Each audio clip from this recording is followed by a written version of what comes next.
39,64,000 रुपयों की ठगी के मामले में पूर्व पार्षद की धरपकड़।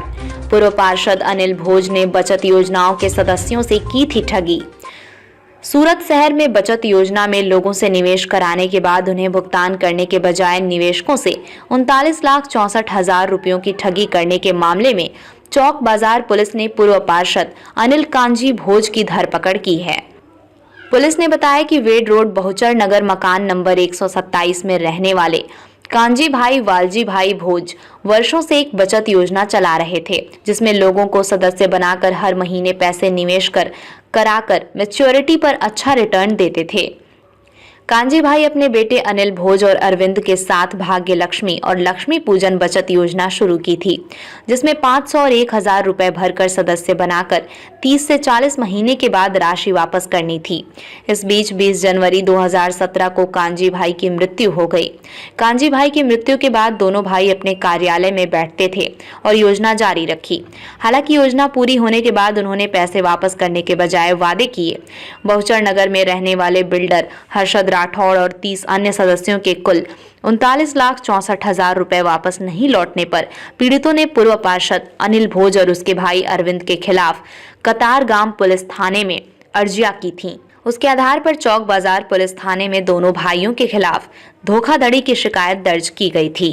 जी सर, एक फरियाद नोंधवामां आवी छे અને આરોપીની ધરપકડ કરાઈ છે, શું છે વિગત?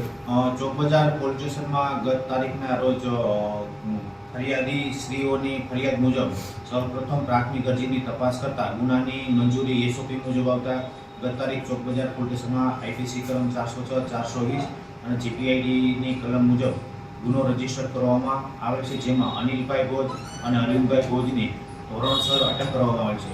ગુનાની વિગતો જોતા 2013માં અનિલભાઈના પિતા કાનજીભાઈ ભોજનાઓએ 2013માં લક્ષ્મી બચત યોજના તેમજ લક્ષ્મી પૂજન બચત યોજના દ્વારા જુદા જુદા લોકો પાસેથી માસિક પૈસાની હપ્તો દ્વારા ઉઘરાણી કરવામાં આવેલ। એ જે પૈસાઓમાં એકઠા થઈ સમયાંતરે પાછા પણ 2017માં આ જે કાનજીભાઈ ભોજ છે એક્સપાયર થઈ જતા તેના બંને પુત્રો અરવિંદભાઈ અને અનિલભાઈએ લોકો પાસેથી બચતના યોજનાના પૈસાના કલેક્શનનું ચાલુ રાખેલ। ત્યારબાદ 2019 બાદ આ જે પાકતી મુદતે જે રૂપિયા આપવાના હોય તેમાં અરવિંદભાઈ અને અનિલભાઈએ હાથ ઊંચા કરી દીધેલા, જેથી અરજદારોને असंतोष થતા સૌપ્રથમ કતારગામ પોલીસ સ્ટેશનમાં પ્રાથમિક અરજી આપેલી।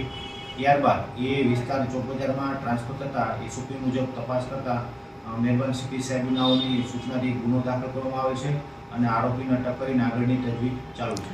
કેટલાની ઠગાઈ કરવામાં આવી છે? આશરે 30 ભોગ બનનારો છે, જેમાં 5 ભોગ બનનારો તો હાલ એક્સપાયર થઈ ગયા છે। ટોટલ રકમ 39,64,000 રૂપિયા જેવી માતબારની રકમની છેતરપિંડી કરવામાં આવી છે। આરોપી કોણ છે?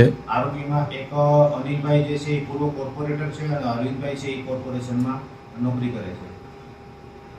खबरों में अब तक के लिए बस इतना ही। मिलते हैं फिर ऐसे ही बड़ी खबर के साथ। तब तक के लिए नमस्कार और देखते रहिए न्यूज़ जागरूक भारत।